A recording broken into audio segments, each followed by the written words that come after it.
সাতজন বীরশ্রেষ্ঠ সহজ সহজ ভাষায় মনে রাখার জন্য একটা টেকনিক আপনাদেরকে শিখিয়ে দিচ্ছি আজকে।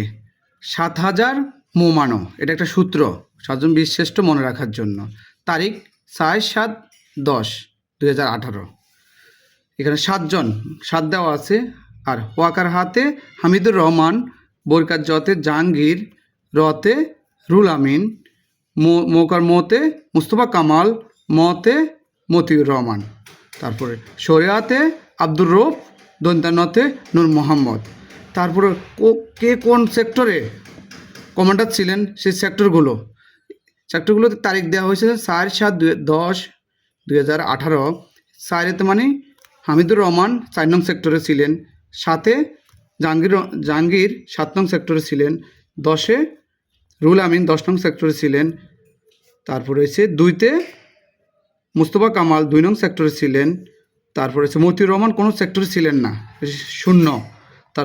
তারপরে আব্দুর রউফ ১ নং সেক্টরে ছিলেন।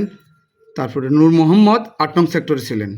এই জিনিসটা আপনারা যদি এই সহজ ভাষায় এই সহজ সূত্র নিয়ে যদি আপনারা যদি একটু স্টাডি করেন, তাহলে আপনারা যে কোনো পরীক্ষাতে আপনারা ভালোভাবে এই ৭জন বীরশ্রেষ্ঠর নাম লিখতে পারবেন এবং কে কোথায় কোন সেক্টরে ছিলেন সব কিছু সহজ ভাষায় মনে রাখতে পারবেন। থ্যাংক ইউ সবাইকে। আসসালামু আলাইকুম।